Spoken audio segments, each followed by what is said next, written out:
2 তারিখের পর বৃষ্টিপাত বৃদ্ধি পাবে এবং এই বৃষ্টিপাতটা 4 থেকে 5 দিন বিচ্ছিন্নভাবে অব্যাহত থাকতে পারে।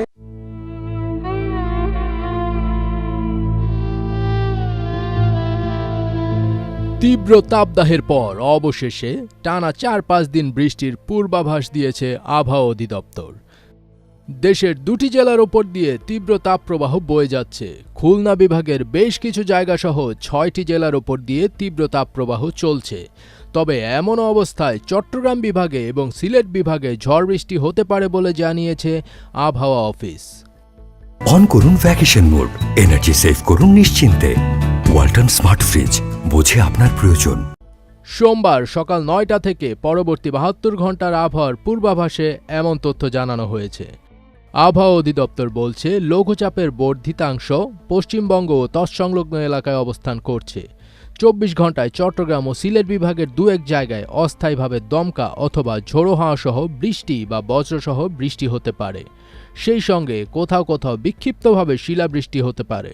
এছাড়া দেশের অন্যত্র অস্থায়ীভাবে আংশিক মেঘলা আকাশ সহ আবহাওয়া প্রধানত শুষ্ক থাকতে পারে।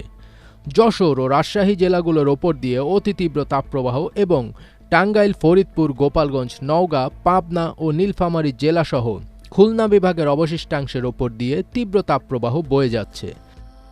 ময়মনসিংহ, মৌলভীবাজার, রাঙামাটি, চাঁদপুর, নোয়াখালী, ফেনী ও বান্দরবান জেলাসহ ঢাকা, রাজশাহী ও রংপুর বিভাগের ওপর দিয়ে এবং বরিশাল বিভাগের ওপর দিয়ে মৃদু থেকে মাঝারি ধরনের তাপপ্রবাহ বয়ে যাচ্ছে এবং তা অব্যাহত থাকতে পারে। সিলেট বিভাগের 2-1 জায়গায় অস্থায়ীভাবে দমকা অথবা ঝোড়ো হাওয়া সহ বৃষ্টি অথবা বজ্রসহ বৃষ্টি হতে পারে এবং সেই সঙ্গে কোথাও কোথাও বিক্ষিপ্তভাবে শিলাবৃষ্টি হতে পারে। এছাড়া দেশের অন্যত্র অস্থায়ীভাবে আংশিক মেঘলা আকাশ সহ আবহাওয়া প্রধানত শুষ্ক থাকতে পারে।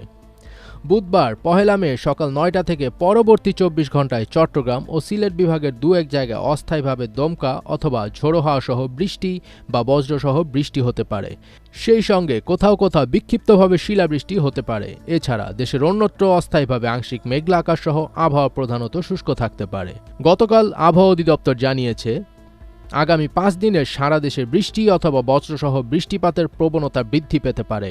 বিদ্যমান তাপপ্রবাহ 1 মে 2024 সাল পর্যন্ত অব্যাহত থাকবে। 2 তারিখের পর বৃষ্টিপাত বৃদ্ধি পাবে এবং এই বৃষ্টিপাতটা 4 থেকে 5 দিন বিচ্ছিন্নভাবে অব্যাহত থাকতে পারে। তবে আপনারা জানেন যে এই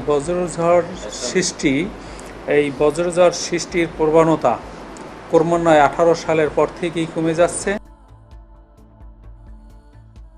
আগামী 5 দিনে সারা দেশে বৃষ্টি অথবা বজ্রসহ বৃষ্টিপাতের প্রবণতা বৃদ্ধি পেতে পারে বলে জানিয়েছে আবহাওয়া অফিস। এ সময় বৃষ্টি এবং কালবৈশাখী ঝড়ের প্রভাবে তাপপ্রবাহ কিছুটা কমে আসবে। ফাজবির তাজ, ATN বাংলা।